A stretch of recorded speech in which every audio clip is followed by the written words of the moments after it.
E aí, Pastor pastorzão? Equias, que bênção, que bom que você cedeu o seu tempo. Glória a Deus. Eu sei que tempo de pastor ao mesmo tempo tem tempo sobrando, ao mesmo tempo não tem tempo nenhum, né? Ô, pastor André, muito bom estar com o senhor aqui nessa noite. Na hora que eu recebi o convite, fiquei super honrado, muito agradecido a Deus de poder estar com o senhor novamente. Eu estou fazendo culto, 2 cultos por dia aqui na igreja, só segunda-feira que não. Olha que delícia. 2 cultos por dia. Acabei de sair de um culto, deixei um pastor nosso lá fazendo culto. Os decretos trago assim um prejuízo danado para a gente aqui, mas é culto todo dia, só segunda-feira que não. Mas glória a Deus por isso. Vamos embora, vamos trabalhar, né? Vamos Trabalhar enquanto é trabalhar, tempo. vamos desenvolver, né? É um tempo para a gente desenvolver. Eu venho de uma família pastoral tradicional, né? Família Assembleia de Deus, uma turma tradicional, de igreja tradicional. Você sabe que muitas vezes o tradicionalismo ele é um pouco avesso à tecnologia, né? A tecnologia não combina com o tradicional. E eu estava lembrando, às vezes, de alguns pastores que criticavam essa questão de rede social, de mídia, trabalho de mídia. E hoje, quem não tiver essa ferramenta não consegue se relacionar com as suas ovelhas, né? É a única maneira hoje viável da gente conseguir comunicar para um povo. Eu estava falando aqui ontem, meu culto de quarta-feira aqui o pessoal trabalha muito, né? É uma rotina de trabalho pesado. Então o culto do meio de semana é um culto razoavelmente esvaziado, né? Um culto onde as pessoas é um culto bem rápido. Eu falo que é o culto fast food. Pra você chegar, botar vintão de gasolina, né? Põe vintão de gasolina e vai embora, né? Não dá para encher o tanque não, mas abastece um pouquinho. Amém. E a gente tenta fazer a reunião com 1 hora. É o tempo da live, né? Você começa e termina. Então eu já estou bem acostumado com esse negócio de 1 hora. E só que às vezes reúne 14, 20 pessoas e eu já fico feliz quando tem esse número. E o culto de quarta-feira pelo Instagram tem 70, 80. Eu falei, uau, né? Para Tem mim, dessa demais. não, para mim já deu vitória, né? Né? Amém. Já consegui encontrar coisa boa na coisa ruim, né? E Então aí, já deu pastor, vitória, né? o senhor falou Eu, uma coisa que hum, a gente está passando a mesma situação aqui. O senhor está até sendo uma inspiração. Eu estava falando aqui agora com um rapaz que acabou de sair do escritório aqui. Essas lives está sendo uma inspiração e um desafio, porque eu tinha muita dificuldade também, por causa da timidez, de ir para as redes sociais. E eu estou percebendo que ela está sendo uma ferramenta extraordinária para a igreja nesses dias. O senhor falou uma coisa aí, a gente está fazendo as nossas lives e a gente consegue aí chegar a milhares de pessoas nos nossos cultos online e coisa que a gente não conseguia atingir num culto normal aqui na igreja. Então, o senhor falou, essa ferramenta está sendo extraordinária. Eu falei com a minha esposa hoje mais cedo.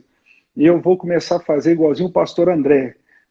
Primeiro vou fazer o convite para ele, porque ele é uma águia. A gente vai ter que começar a convidar as águias para essas lives, a gente chamar o pessoal para esse tempo. Esses dias eu acompanhei a live do senhor com outro pastor aqui, fui muito edificado e está sendo poderoso. É uma ferramenta que a igreja está usando.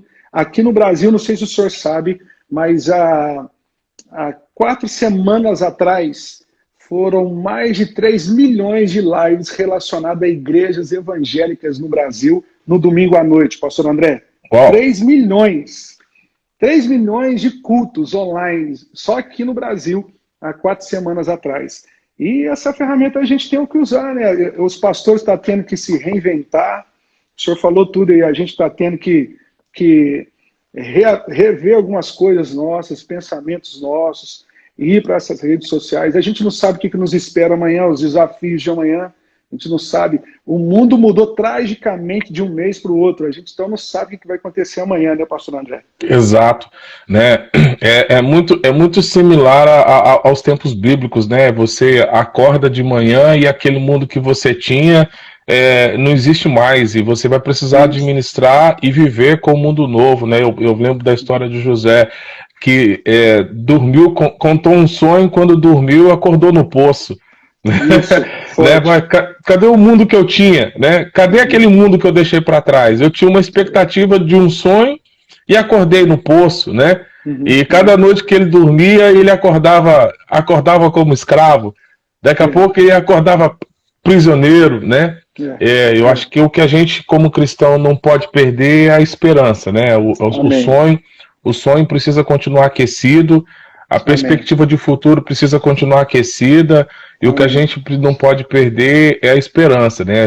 Eu falo que eu, como um cristão, eu sou prisioneiro da esperança. Eu não posso abrir mão dela, porque a esperança de um mundo melhor, a esperança daquilo que Deus me prometeu, a esperança do mundo em que Deus de fato governa, é o que mantém a chama no nosso coração aceso, é o que mantém, é o que dá o suporte para a fé, e eu espero que de fato isso se manifeste, que a gente tenha essa realidade.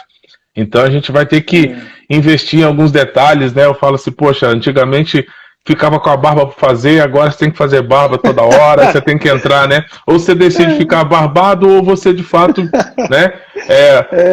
Um cabelinho penteadinho, né? Quem gosta de investir mais vaidoso um pouquinho vai ter que investir numa make para dar uma escondida né?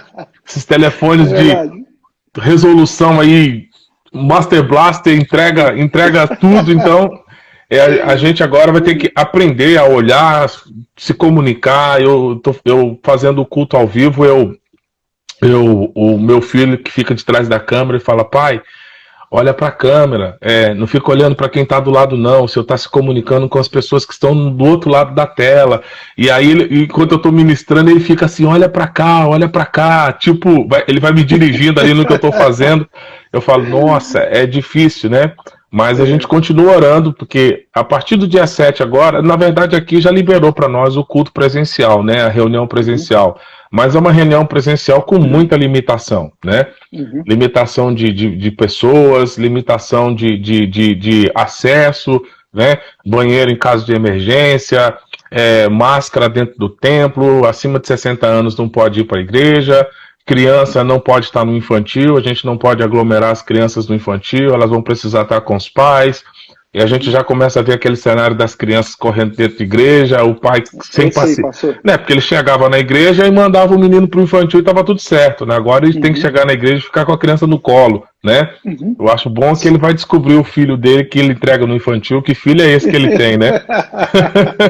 Né? Mas aqui também a gente está com muitas limitações, pastor André, muitas limitações, a fiscalização batendo em cima, a gente está com medo ainda deles virem com novos decretos aí em São Paulo agora que o Dória já esticou a quarentena, e por a gente estar muito perto aqui de São Paulo, a gente fica com medo dessa situação também virar para o lado de cá. Na realidade só tem uma semana que a gente conseguiu, uma semana e meia que a gente conseguiu esse decreto flexibilizando, mas pode no máximo 30 pessoas dentro do prédio da igreja, 2 metros de distância. Então a gente está no domingo eu fiz 8 mini cultos aqui na igreja para a gente tentar atingir pelo menos a metade dos irmãos, mas a gente também entende que os que são de fato filhos, discípulos, eles estão se mostrando agora, e aqueles que estavam apenas enraizados, né, na estrutura religiosa, a situação de estar na igreja, esses aí infelizmente não vai conseguir ficar não, ou melhor, eles vão ter que rever a sua espiritualidade, porque talvez ela estava firmada em alicerces errados, né, pastor André? Eu creio muito que isso... Eu creio muito nisso. Você talvez acredita que pelo fato da igreja brasileira estar apoiando a estrutura de governo do presidente, né, a grande maioria do apoio das bandeiras que são levantadas em prol do governo do presidente atual, ela parte da igreja, você acredita que o Estado possa estar, os estados que são geridos pela oposição, eles possam estar se valendo disso para impedir que a igreja volte a se reunir? Você tem essa percepção? Ô, pastor André, eu comentei com os pastores aqui da nossa igreja. Depois que o Bolsonaro colocou igreja como serviço essencial e veio aquela questão do Silas Malafaia, que é uma voz aqui da igreja, né? A gente pode discordar se representa ou não, mas querendo ou não querendo, é uma das vozes da igreja aqui no Brasil. Começou também a se posicionar e eu percebi sim que houve uma retaliação por trás disso, porque o Bolsonaro não é evangélico, também creio que não é católico, não talvez por falar ser católico, mas não é um cara assim, vamos dizer, de fato convincente naquilo que ele diz, mas eu percebi que veio sim uma retaliação contra a igreja. Eu não digo perseguição, mas uma retaliação. E principalmente depois que o STF deu essa questão aí para os governadores e prefeitos gerirem essa situação. Então fica complicado. A gente vai, olha, mas tem que tomar cuidado porque existe a liberdade de culto, mas aí vem essa outra questão. Olha, a gente tem a prerrogativa de poder cancelar os cultos, tal. Então eu sou presidente do Conselho de Pastores aqui na nossa cidade. Nós estamos trabalhando há um bom tempo já, pastor André, para a gente ver se consegue uma flexibilização. Mas o nosso governador aqui em Minas, o Zema, tem feito um trabalho legal, mas infelizmente também ele resbala com essa situação de pequenos prefeitos, de cidades pequenas, cidades grandes. Então eu creio sim, o que o senhor está notando aí, nós também estamos notando aqui que tem sim uma certa retaliação com a igreja pelo fato do Bolsonaro colocar ela como serviço essencial, por ele sempre estar falando essa questão de Deus. Eu creio sim. Eu posso estar até enganado, mas eu percebo que existe sim uma retaliação aí por trás disso tudo, mas eu creio que a igreja vai sair ainda mais fortalecida. O interessante é que quanto mais tenta nos paralisar, é igual o senhor falou, o número de pessoas que começaram a nos seguir e nos conhecer nessa questão da pandemia, ou em meio à pandemia, triplicou nas nossas redes sociais. Pessoas que nunca ouviram falar da gente, nós somos uma cidade pequena, pessoas que nunca ouviram falar da igreja, que triplicou. Então, assim, talvez eles tentaram restringir, eu penso assim, no sentido espiritual, talvez o diabo usou uma situação para restringir a igreja, mas ele se tornou, foi um servo do Senhor, fazendo com que o nome do Senhor chegasse em lugares que a gente até então não conseguiria chegar se não fosse pela rede social, pastor André. Eu acredito, pastor Luquias, que nesse tempo, nós como igreja, e eu tenho trabalhado essa mentalidade aqui com o meu povo, o povo que Deus me confiou aqui para pastorear, que a gente precisa nos preparar para receber uma avalanche de pessoas. Eu estou com essa visão de fé. Glória a Deus. Muitas pessoas elas vão entender que a vida ela é um fio de cabelo, ela termina no inimigo invisível, né? Você esbarra com um espirro na rua e de repente lá se foi a sua vida.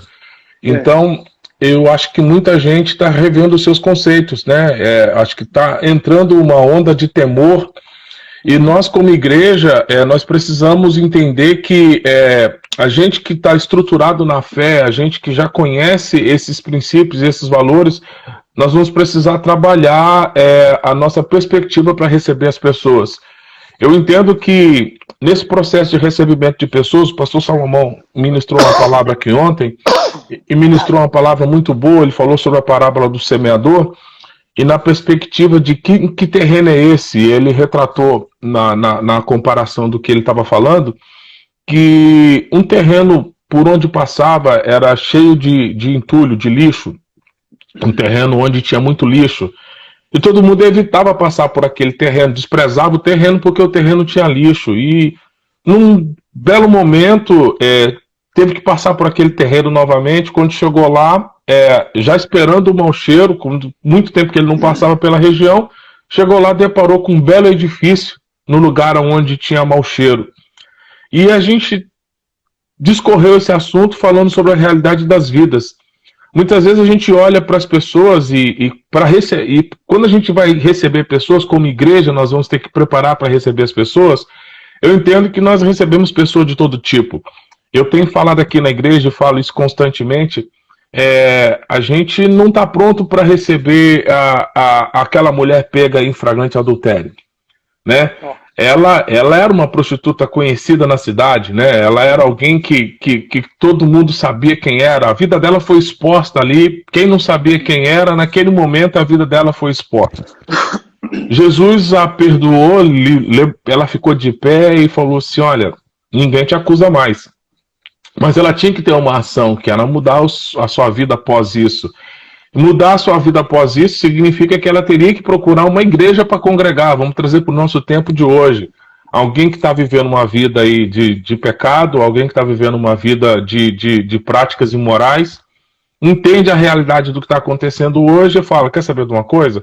Assim que possível, eu vou para uma igreja. Mas ela entra na igreja e os pescoços começam a olhar para trás, né? Tipo, uau, quem está aqui hoje? Não acredito que essa mulher veio para a igreja. Eu fico imaginando as esposas, né, dizendo pro marido: olha, se eu ver você de conversa com essa aí, vai ficar ruim para você. Eu fico imaginando como igreja, como que a gente se prepara para absorver essa estrutura de pessoas que são terrenos imundos, né? Assim como outrora nós fomos, né? Assim como cada um de nós tem uma história para contar do que nos levou para o Evangelho, essas pessoas também têm a sua história para contar. E elas chegam na igreja com o seu passado muito presente, né? Elas entram na igreja com o passado muito presente. Eu falo o travesti famoso, aquele travesti famoso na rua, que de repente ele, quer saber de uma coisa? Eu vou aceitar Jesus. A gente precisa tirar esse cara da aldeia, e para tirar ele da aldeia, você reúne os discípulos e fala assim: olha, eu quero que cada um num dia da semana organiza para ficar com ele, né? Vamos inserir ele um novo núcleo de relacionamento. Aí eu vejo as pessoas dizendo assim: pastor, na boa, quero andar com esse cara não, nem quero ser visto com ele, né? Como que você, como pastor, imagina esse tipo de cenário nesse retorno dessa situação? Como que a gente pode preparar para receber essas pessoas oriundas de pecados que, baseado nesse ambiente de temor, querem mudar a sua história, querem mudar a sua trajetória? Como que a gente vai receber essas pessoas, né, como disse o pastor ontem, que eram terrenos imundos, e de repente vamos buscar no Criador a transformação da sua realidade? Como que a gente, como igreja, aborda esse tipo de assunto? Qual é a sua visão sobre isso? Pastor, que palavra fantástica. Uau, tremendo. O que eu penso muito sobre isso, inclusive a gente, alguns dias atrás, a gente sentou aqui no escritório da igreja, ficamos horas conversando sobre essa situação que eu creio que vai acontecer no Brasil e no mundo. A gente tem orado para isso, que essa situação venha gerar temor nas pessoas. E tem gerado esse temor, igual o senhor falou. O interessante é que a igreja, por mais que ela saiba que os religiosos da época foram sim uma oposição ao ministério de Jesus e à pessoa de Jesus, nós ainda mantemos essa ideia de religiosidade. Não à toa que o judaísmo teve dificuldade de aceitar o cristianismo, porque vê o Messias sentado junto com cobradores de impostos, com pecadores, com prostituta. Isso era agressivo para a ideia espiritual ou religiosa do judaísmo. Do mesmo modo para aqueles que são chamados de igreja hoje, mas com a mentalidade de religiosidade, isso é agressivo para eles. Eu acho que se nós não passarmos dessa transformação de mentalidade, nós vamos sofrer com essa situação. Mas eu creio que, ao mesmo tempo, o Senhor também está separando essa situação para tratar conosco. O que Jesus disse: vai e não peques mais. Ele estava quebrando a religiosidade, ele estava quebrando alguns paradigmas ali. É interessante que Jesus também, quando ele foi chamar Levi, a Bíblia fala que Levi imediatamente deixou tudo, foi para casa, e naquele dia mesmo ele já preparou um banquete chamando outros pecadores, outros cobradores de impostos, e os religiosos olharam aquilo como uma ofensa, agressivo. Então eu creio muito que o nosso trabalho hoje, eu falo aqui da nossa realidade, eu tenho falado isso com os irmãos, é justamente trabalhar nessa questão. Você não pode ser religioso, a religiosidade pode ser algo que venha atrapalhar aquilo que Deus quer fazer. Quando o Senhor lá chama o servo e diz para ele assim: olha, eu quero que você saia e convide as pessoas para uma grande ceia. e eles rejeitam esse convite da ceia. Então, na última instante, o Senhor disse assim para ele, olha, vai e chame todos aqueles que estiverem nas esquinas, nos valados, nos buracos. Isso quer dizer a escória da sociedade, porque aqueles que aparentemente seriam homens corretos, eles não aceitaram esse convite. E eu creio nisso aí que o senhor falou. Nesses dias vai vir muita gente e a igreja não pode estar em cima do palanque da religiosidade, porque se ela estiver em cima do palanque, do parâmetro da religiosidade, aí sim eu creio que nós teremos sérios problemas, porque Deus permitiu, e eu creio que Ele permitiu essa situação toda acontecer, até porque sempre que o Senhor queria chamar a atenção da sua igreja, do seu povo, Ele permitia uma situação de adversidade para que o propósito dele fosse realizado. Então, Ele permitiu tudo isso, e se nós não entendermos, não estivermos preparados, aí eu sei que algo pode terrível acontecer com a igreja, viu, pastor André? Mas o que eu creio é que nós precisamos mudar essa mentalidade, tirar essa religiosidade, que até veio de parâmetros de anos, geracional dentro da igreja, dentro dos dogmas humanos, e não doutrina de fato bíblica, que impede muitas pessoas, às vezes, de vir à igreja, justamente por causa do olhar desse religioso que está dentro da igreja. O que ele vai pensar de mim? Eu sou uma prostituta, eu sou isso, eu sou aquilo. Então eu creio que a gente vai precisar, primeiro, arrancar esse olhar de religiosidade e entender que Deus está movendo justamente para trazer esse que estava perdido, gerando temor no coração dele para que ele possa conhecer as boas novas, conhecer o Evangelho e conhecer a tão querida igreja do Senhor. Eu creio que é isso, entendeu, pastor? E eu acho fantástico isso que o senhor falou, tremendo. Eu creio, assim, assina embaixo no que o senhor está dizendo. Deus está movimentando. Muitas pessoas procurando sobre o Evangelho, pessoas procurando sobre a palavra de Deus. E eu creio que nós, sim, igreja, temos que estar preparados para que nós não sejamos, então, a barreira ou o bloqueio que vai impedir essas pessoas de vir até a igreja. Ontem eu estava dizendo com os irmãos uma palavra aqui, rapidamente aproveitando esse tempo que a gente está junto, pastor. Manda ver. Eu fico imaginando Estevão. Estevão foi apedrejado justamente pelo grupo que deveria ser o grupo que defenderia a mesma bandeira que ele, que era o povo de Deus, a igreja até então. E Estevão, ele foi agredido justamente porque a verdade que ele carregava foi ofensivo para aqueles chamados irmãos da época. Então, assim, eu acho que a pior perseguição que existe, ou o pior bloqueio, a pior fortaleza que existe, é quando um grupo que deveria ser o grupo que defenderia a bandeira daquele que está lá fora, daquele que está no pecado, daquele que está arruinado, é justamente esse que cria essa barreira ao ponto de não permitir esses irmãos virem até o Senhor.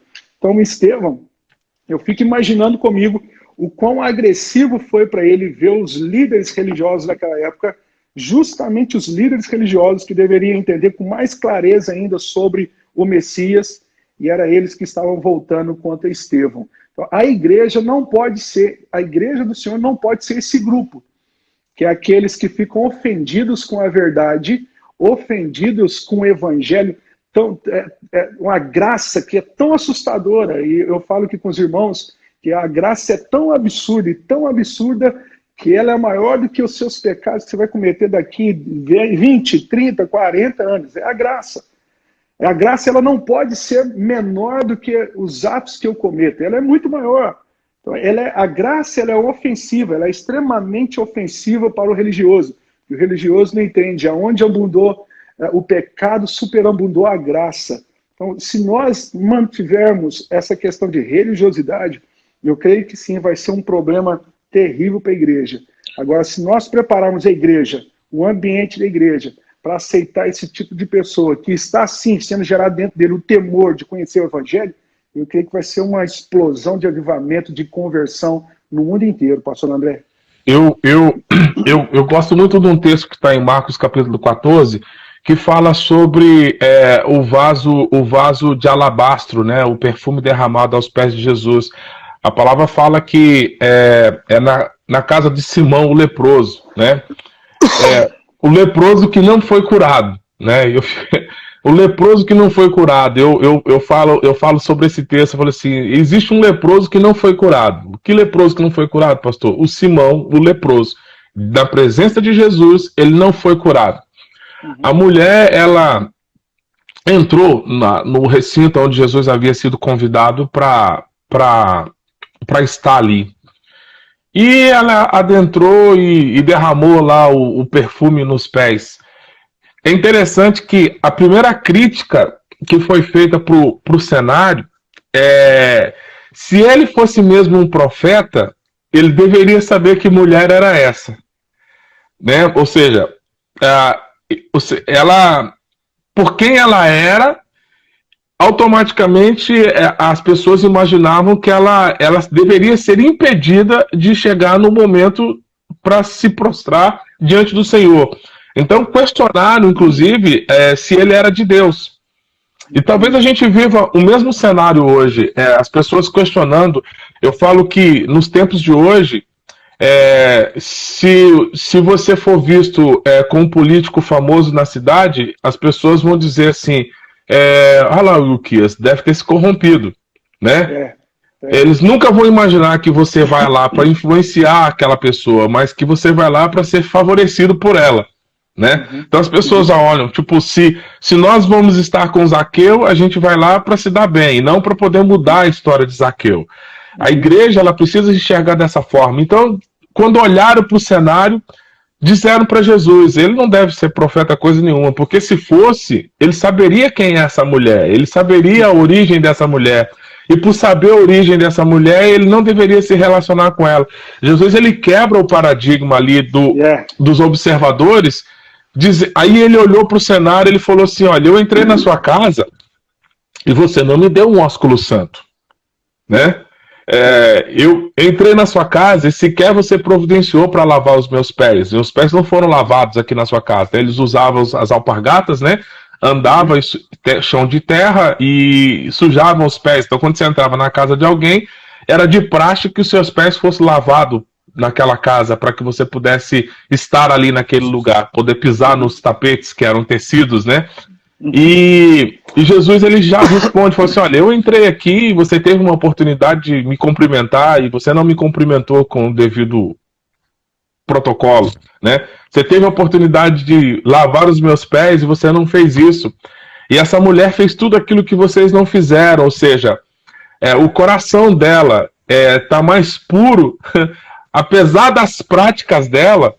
O coração dela está mais puro do que o coração de muita gente que está frequentando o ambiente já com os seus protocolos, né? Então, a gente precisa tentar, como pastor, destituir esses pensamentos. Por quê? Porque senão a gente não está... É uma oração da igreja. Eu falo que eu, como pastor, e os discípulos e as pessoas que estão envolvidas no trabalho da igreja, é uma oração da igreja o crescimento.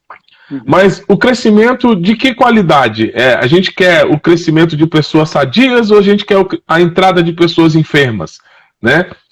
Quem eu quero receber na igreja? Eu quero receber alguém na igreja para alguém disser para mim: pastor, isso aí não dá não, hein? Ou ele ou eu, né? Será que a gente vai ter que estar preparado para ouvir ou ele ou eu? Né? Se esse cara ficar nessa igreja, eu saio, pastor. Será que a gente vai ter que estar preparado para ouvir isso, pastor Euquias?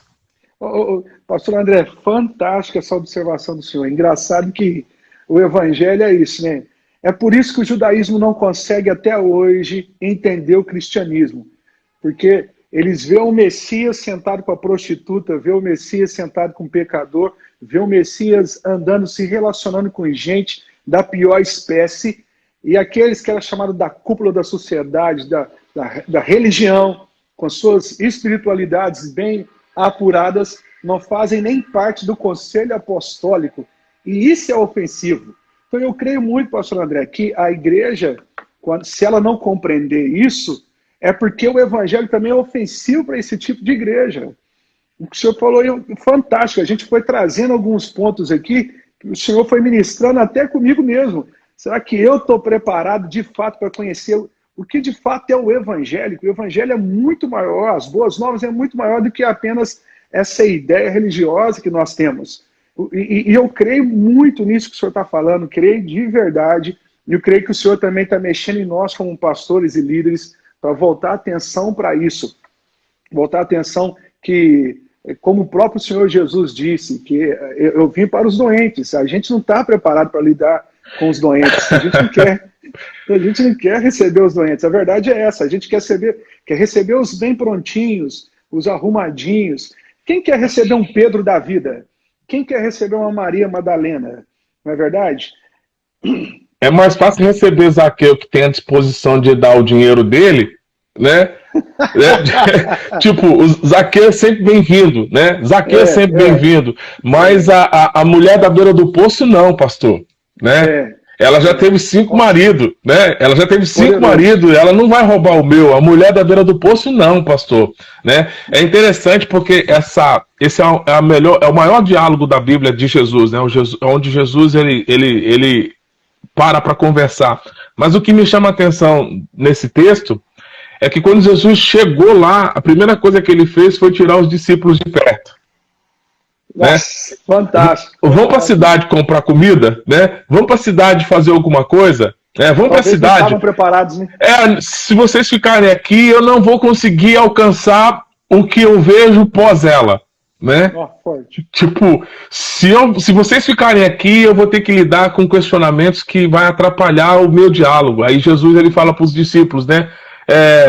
Eu vou ficar por aqui, vocês vão para a cidade, né? Não fica por aqui não, porque os discípulos talvez, mas mestre, ela é uma mulher e é samaritana, né?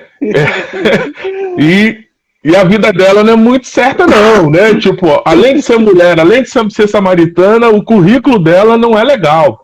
Aí Jesus fala assim, olha, meninos, vocês fazem o seguinte, vão para a cidade, vai lá, eu vou dar para vocês 2 horas de folga, né?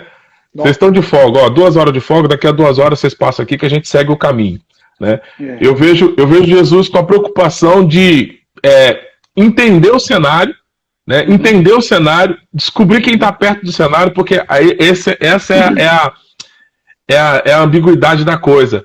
A gente vai precisar tratar com os escandalizáveis, né? Nossa. Tipo, eu como pastor, eu vou precisar reconhecer na minha igreja quem são os escandalizáveis, né? Quem é aquele que pastor do céu, né? E começar a gerar maturidade nele. Eu acho que essa é uma primeira missão hoje. Eu tenho falado com alguns pastores, com alguns líderes, eu falo assim, olha, identifica os escandalizáveis na sua igreja e planta maturidade nele, né? Porque senão a sua igreja não vai para o crescimento, a sua igreja não vai para uma nova fase, né? As pessoas, infelizmente, eu não sei se vai acontecer, se está acontecendo aí, você como presidente do conselho de pastores da sua região, as igrejas que têm o aporte financeiro não é muito favorável, né? Existem algumas igrejas que o aporte financeiro não é muito favorável. Eu acho que algumas igrejas, pequenas igrejas, estão até fechando, né? E a gente vai precisar receber pessoas que estão vindo de outras estruturas, né? Vindo de outras estruturas, isso. Pastores, líderes que vão se agregar a outras igrejas maiores que conseguiram manter suas portas abertas, e a gente vai ter que lidar com uma divisão de pensamento ali dentro da igreja e ao mesmo tempo conseguir alinhar esse pensamento. O que você pensa sobre isso? O pastor André, isso já está acontecendo de fato. Inclusive eu atendi um pastor agora na nossa cidade há umas 2 semanas, tinha saído de uma grande instituição e assim tentou invadir com o pensamento dele, fazer uma nova estrutura, mas não conseguiu muito tempo. Acho que ele ficou com a igreja dele aberta 2 meses ou 3 meses, teve que entregar o prédio e me procurou, a gente conversou, eu sentei com ele justamente para dizer isso, olha, o que nós acreditamos é isso, o que nós pensamos é isso, essa é a ideia, o entendimento que nós temos de igreja, totalmente contrário àquilo que você tinha, e de fato a gente está recebendo pessoas assim, ligação, recebendo ainda não, mas gente ligando, olha, eu estou querendo ir. E o senhor falou uma coisa aqui muito interessante. Nós precisamos mudar a mentalidade dessas pessoas, a gente vai ter que separar, igual o senhor falou, Jesus falou assim, vai fazer alguma coisinha ali, vai sair ali, porque vocês não estão preparados para aquilo que eu vou fazer aqui agora. Talvez vocês vão ficar escandalizados, então o problema vai ser um problema para quem está chegando e um problema para quem está. Então vai dar uma volta na esquina, vai passear, porque eu preciso. E eu creio muito, pastor André, pegando um gancho nisso aqui, que tem coisas que a igreja, não é a igreja que está fazendo, porque talvez a igreja, ela atrapalharia isso, é o próprio Senhor movendo em lugares obscuros, trazendo luz, porque a igreja não está conseguindo ir, porque a igreja está fechada. Olha, tem os seus dogmas, as suas ideias religiosas, então a igreja não está preparada para isso. Então, assim, nós temos conversado, sim, estamos preparados para essas pessoas que estão chegando, mas o que o senhor falou é verdade, vai ter esse choque. É um pensamento teológico diferente, ideia diferente, a maneira de ver igreja diferente. Eu sei que o senhor falou no início da live aí, o que vai acontecer com a gente é tudo novo. A partir de alguns meses aí vai ser tudo novo. E eu creio que vai ter pontos positivos também quanto pontos negativos. Eu creio, a gente tem que estar preparado para isso. Tem muito irmão também que ele está ficando confortável com a ideia de ver o culto em casa, né? O que não vai voltar, né? Eu falo que o crente da igreja digital, esse aí nasceu. Né? Eu estava acompanhando um culto da nossa sede lá em Brasília e lendo os comentários, né, o bispo fala assim, olha gente, ele pede aos pastores, vocês ficam ligados no YouTube e vê o comentário das pessoas e interage e procura interagir com a pessoa que está comentando, né? Tem gente que vai aceitar Jesus ali, tem gente que vai fazer declarações ali e tenta interagir com essa pessoa, se apresenta ali no online ali mesmo e já tenta capturar aquela pessoa. E eu vejo as pessoas dizendo assim, eu converti aqui digitalmente, né? Eu sou um crente digital, né? Um crente digital, né? Ele falou assim, eu moro numa cidade que não tem a igreja e eu sou feliz agora por poder ser um crente digital, né? E o pastor tá falando, nossa, a gente vai precisar agora entender que essa igreja digital, apesar de nós buscarmos estabelecer a igreja presencial, mas essa igreja digital tem uma clientela, tem um número de pessoas que vai ficar por ali, né? Verdade. A turma que ficou confortável, não vou precisar dirigir, não vou precisar botar roupa, eu chego em casa, ligo meu celular e espero a hora do culto, assisto o culto, dali mesmo eu faço a minha contribuição, né? Eu falo que a contribuição online, ela também veio para ficar, a gente como igreja vai ter que trabalhar essa maturidade, né, de melhorar a estrutura de recebimento das contribuições daqueles frequentadores de igreja digital, né, e ou seja, lidar com o novo nessa estrutura. E como manter a esperança das pessoas? Como manter a esperança das pessoas? Como manter a esperança das pessoas ativada? Como alimentar a fé das pessoas ativada em meio à circunstância, aquilo que está à volta? Se a gente olha para a esquerda e para a direita, para frente e para trás, a gente vê prenúncio de recessão, a gente vê o desemprego fortalecido, a gente vê pessoas morrendo, infelizmente, do Covid-19, né, do coronavírus. Nós vemos pessoas que estão, de fato, experimentando muitas notícias ruins de maneira simultânea. Como manter a chama do pavio que fumega, né, fumegando? Ô, pastor, eu fiz uma live esses dias com o pessoal aqui, a menina perguntou isso para mim. Foi de uma forma diferente, mas ela perguntou para mim assim, como manter em chamas aquilo que o Senhor tem para o meu coração? E eu disse para ela, olha, continuando acreditando nas promessas do Senhor, aquilo que está lá em Salmos, capítulo 119, verso 50, que as suas promessas é que me traz paz.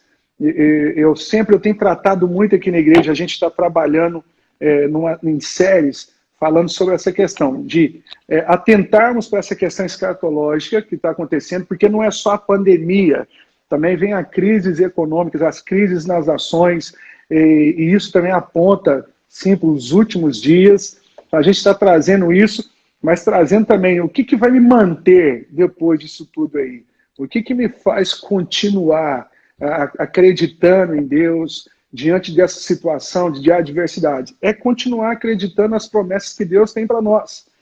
A palavra de Deus diz, Jesus disse que aquele que continuar firme até o fim será salvo. Eu creio muito em algo extraordinário que vai acontecer na igreja, mas ao mesmo tempo também creio que a partir desse momento a igreja do Senhor vai sofrer retaliações no mundo inteiro, porque, de certa forma, não sei se o senhor entende dessa maneira, mas parece que o governo também gostou da ideia de ter as igrejas fechadas, uma boa parte, entendeu? E a gente sabe que vai ter que mudar, a questão do futebol vai mudar, de teatro vai mudar, de shopping vai mudar, então a igreja também vai mudar. O que eu deixo bem claro para os irmãos é que estamos acreditando e muitas delas ainda está para se cumprir em nossas vidas, que vai ser um desafio muito grande para nós, pastor André, vai, mas eu creio que esse tempo de pandemia, essa questão da quarentena, ela está revelando, então verás a diferença em quem serve e quem não serve, ela de fato está revelando. Eu não sei o senhor, mas eu percebi na pandemia que eu estava dando mais ênfase na obra de Deus do que no Deus da obra. Eu percebi que de segunda a segunda eu estava no ativismo da obra. Eu fazia visita, tinha sermão para preparar, tinha palavra, escola de líderes, treinamento, RCE, reunião de crescimento espiritual, RD, reunião de discípulos, isso e aquilo outro. Aí separava um tempo do dia, 1 hora para orar, 40 minutos para estudar, e por aí vai. Depois que veio essa questão da pandemia, que eu fiquei fechado mais em casa, percebi que em 15 dias eu consegui ler 8 livros, que agora eu estava lendo estava orando mais de 3 horas por dia, estava subindo no monte agora mais frequentemente. Então eu percebi que essa pandemia também me ajustou. Não só a igreja, não só os ovelhos, os discípulos, mas também a mim. Eu percebi que a obra estava sendo maior do que o Deus da obra em minha vida. Então, pós a pandemia, eu creio que vai vir uma igreja poderosa. É óbvio que vai vir alguns também enfraquecidos, porque não dependia daquela estrutura religiosa, dependia daquela estrutura de canções, uma palavra, do líder para abraçar, do pastor para abraçar, e o fato de não ter ninguém intercedendo por ele acaba morrendo espiritualmente, mas muitos, ele intensificou o período dele de oração, de busca, e eu creio que a igreja ela vai voltar ainda mais fortalecida nesse sentido. Mas para mim pessoalmente, o Senhor permitiu isso aí para me sacudir. Eu estou dizendo por mim, para me sacudir. Olha, eu estava te perdendo pela minha obra, e o Senhor não quer me perder para a obra dele. E eu tenho que estar nele, e quando eu estiver nele, eu fluir para a obra dele. Então eu creio que essa situação toda aí vai trazer, sim, uma mudança trágica de forma geral na igreja, principalmente nós como pastores. A gente vai ter que repensar muita coisa. Eu creio que pastores vão ter que voltar para as escrituras para entender um pouco mais a dinâmica desse mundo, da situação da igreja atual. Vai ter que procurar ajuda, vou ter que procurar o pastor André para pedir ele dicas de como comunicar nas redes sociais. A gente vai ter que procurar irmãos para trazer orientação. Tudo está mudando. O senhor falou aí sobre contribuição virtual. Eu fico pensando, nos Estados Unidos talvez não tenha isso, mas aqui a gente sofre muito com isso, de igrejas que ainda não têm uma conta bancária, que precisa das pessoas ir lá dar o dinheiro. Aqui na nossa realidade, por exemplo, a gente tinha irmãos que não sabia nem o que era transferência. Então, assim, eles tiveram que aprender nesse momento a mexer com isso, a baixar o aplicativo para fazer transferência, pois não está vindo no culto. Está sendo um momento de adaptação, eu creio que vai ser extraordinário, mas também eu creio que vai revelar muitos irmãos que até então achávamos que estavam firmes, mas estavam firmes apenas na estrutura religiosa. Eu estava conversando com um pastor essa semana, que é um teólogo amigo meu lá de Fortaleza, e a gente estava falando sobre o sacerdócio universal, e tem alguns que não aderem a essa ideia. No Brasil tem muito dessas igrejas, que tudo centralizado no pastor, no apóstolo, no chefe, no grande líder, e não consegue dividir essas responsabilidades, não adere à ideia do sacerdócio universal. Depois disso tudo aí, ficou mais escancarado que a igreja, o pastor, o ministério, que não entende o sacerdócio universal, infelizmente ele não vai conseguir ir muito longe não, viu, pastor André? Eu estou achando fantástico, porque irmãs da nossa igreja, irmãos simples, indo para a rede social para fazer suas células através do Zoom, para fazer suas visitas, lugares que eu não posso ir, esses irmãos estão indo, lugares que dificilmente eu estaria para alimentar aquele rebanho, esses irmãos têm ido. Então, essa pandemia também apontou muito, ou despertou muito esse assunto dentro da igreja, o entendimento sobre o sacerdócio universal, que todos nós precisamos fluir naquilo que o Senhor nos chamou, entendeu, pastor André? Desculpa, eu cortei o senhor aí. Nada, eu penso que, eu falo que tem uma nomenclatura que é igreja fábrica, né? O que é igreja fábrica? Ela funciona por propósito do dono dela, né? Então, ela tem um dono. Boa, Então, boa, essa aí. tudo que você vai fazer é por propósito do dono da igreja. Essa igreja fábrica agora vai passar mal, porque os funcionários não estão lá. Não são ovelhas, são funcionários. Eles trabalham e movimentam a igreja para o benefício do dono, né? Ele tem aquilo é o meu quintal, né? É a minha igreja, não é a nossa igreja. E as igrejas que conseguiram fazer como família, igreja família, ou seja, todo mundo se sente parte da casa, né? O propósito do pai é estabelecer o filho, o propósito do pai é elevar o filho a uma nova estatura, o propósito do pai. Então, a igreja que se preocupou com isso, em fazer da igreja um ambiente de família, onde você entende que tudo que você faz é para o crescimento de todos, essa igreja eu acredito que ela continua firme e forte, e as pessoas estão motivadas, estão preocupadas, elas se envolvem nos mutirões, se você pede a cesta básica, ela chega na igreja, porque ela sabe que o propósito daquilo tudo é para outro irmão da casa, né? Então, essa igreja continuará forte, eu penso dessa forma. Eu gosto muito do texto de Romanos, capítulo 5, versículo 1 e 2, que diz assim, né? Portanto, uma vez que pela fé fomos declarados justos, temos paz com Deus por causa daquilo que Jesus Cristo, nosso Senhor, fez por nós. Então, para eu manter a esperança, a minha paz é por aquilo que Jesus fez, né? Foi por meio da fé que Cristo nos concedeu a graça. Agora, desfrutamos com segurança e alegria, pois temos a esperança de participar da glória de Deus. Então, se eu imaginar que o mundo se resume ao que eu vivo aqui agora, no tempo presencial, né? A minha esperança se vai, né? Se eu imaginar que tudo que eu preciso é o que acontece agora e aquilo que é visível aos nossos olhos, que é completamente contrário à visão de fé, certamente eu não vou conseguir sustentar a minha fé. Então eu preciso entender que o mundo, a esperança da glória de Deus, ou seja, a esperança do mundo vindouro, a esperança do cumprimento das promessas, a esperança da realidade, das palavras liberadas, é o que podem me sustentar e me manter na chama, me manter ativo. Então eu acredito que eu preciso focar naquilo que é invisível aos meus olhos, mas visível na minha fé. Forte, né? forte. Que é o que vai me sustentar, o que vai ser a coluna é a esperança. Pastor, se eu olhar para o lado, né? Eu até brinquei, eu falei assim, agora está na hora da gente pegar as viseiras dos cavalos, né? Coloca a viseira dos cavalos e evita olhar para os lados.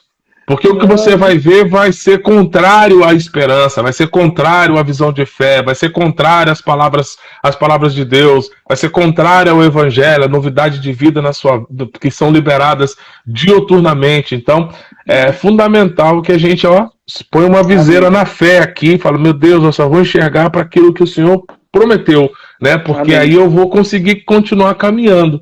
Então, esse é o conselho que eu tenho dado para as pessoas. Gente, foca na promessa, né? Pastor, eu fiz uma cirurgia 15 dias antes de estourar essa pandemia. E, assim, foram coisa de 3 dias, 3 dias consecutivos eu atendendo pessoas com síndrome do pânico, com problema, gente que já ficou desempregado, gente que estava... Eu orei para uma moça que ela entrou e viu o nosso culto na internet, mas ela estava entrando para deixar uma mensagem para a família porque ela ia suicidar. Meu Deus. Ela viu uma mensagem que eu estava pregando pela internet, aquilo que a gente está falando sobre essa nova dinâmica, chegou, não é da nossa cidade, do norte de Minas, mas segue a gente nas redes sociais. Conversei com ela, orei por ela, ela voltou para o Senhor, a gente tem acompanhado ela. No outro dia, na minha devocional, falando que o Senhor nos dê uma palavra, traga algo. O Senhor falou um texto aí, eu queria até falar com os irmãos também do texto que eu disse agora há pouco, né? Lá em Salmos, capítulo 119, verso 50, que diz, Este é o meu consolo na minha aflição, pois a tua palavra me vivificou, ou a tua palavra me trouxe consolo. Eu lembro como se fosse hoje, assim, nos dias que estavam antecedendo essa crise que aconteceu no Brasil, o Senhor começou a falar isso comigo: volte para a minha palavra, volte para as minhas promessas, volte para aquilo que eu tenho para vocês. E isso tem sido o que eu tenho trabalhado muito aqui com os irmãos na nossa igreja, os irmãos que vêm até a gente, continuar acreditando em Deus. Até porque o Senhor não nos enganou, né, pastor André? Ele deixou muito claro que nós passaríamos por dias iguais a esses. E, de fato, temos que preparar. Eu creio que é apenas o início. Vai vir muitos momentos difíceis ainda para a igreja. Mas eu creio que também isso está vindo para nos purificar, para nos realinhar, para nos levantar. Nós nos tornaremos uma igreja melhor do que éramos antes dessa pandemia. Eu creio muito nisso. Creio muito, eu tenho falado isso com os meus pais em casa, quando a gente para trocar ideia, tomar café, que são pastores, com a minha família. Eu creio que nós nos tornaremos uma igreja ainda mais poderosa. Vai sim ter pessoas pelo caminho, doentes, machucadas, feridas, fracas. Eu creio. Mas aqueles que estão raizados na palavra, que não dependem de estrutura religiosa, eles vão vir como uma igreja muito mais poderosa, ativa, para fazer a obra de Deus, para viver a obra de Deus. E eu creio que esse momento todo aí, ele não precisa agora do pastor estar falando para ele, vai orar. Ele está entendendo que ele precisa orar. Eu estava saindo agora aqui na porta da igreja, uma galera descendo do monte. Eu fui para o monte alguns dias orar perto da minha casa, na hora que eu estava subindo lá, mais um pessoal lá no monte, e sem fazer campanha de oração. Isso que é interessante. Eu estava dizendo para alguns amigos esses dias, tem muitos irmãos na igreja que ele é espiritualmente falando dependente. Ele é dependente de mim. Eu falo muito com os irmãos aqui, irmão, eu posso orar por você, mas eu não posso fazer a sua oração. Você tem que entender isso. Eu vou orar, Deus te abençoe, mas eu não posso fazer a sua oração. Então, essa situação toda aí está criando homens e mulheres maduros espiritualmente falando. Porque até então era dependente dos cultos, dependente do pastor, do discipulador, da estrutura. Agora não, agora é ele Deus, pronto, acabou.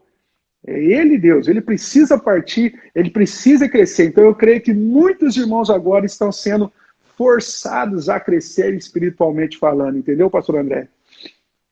É interessante porque eu falo que quando Deus leva Ezequiel a olhar o vale dos ossos secos, ele pergunta para Ezequiel, Ezequiel, o que é que você está vendo aí? Eu falo que você só pode liberar a palavra no que você vê. Então, muitas vezes, nós como homens de Deus, às vezes a gente quer orar por você, mas eu não estou vendo o que você está vendo. Né? Você está vendo o que você vê e entende o que você vê. Então, seja encorajado nesse tempo a liberar palavras, a liberar decretos naquilo que você está enxergando, porque isso vai alimentar a sua esperança, isso vai alimentar a sua fé, isso você vai fazer com que você se surpreenda. Fala, nossa, a palavra de Deus funciona. E funciona mesmo.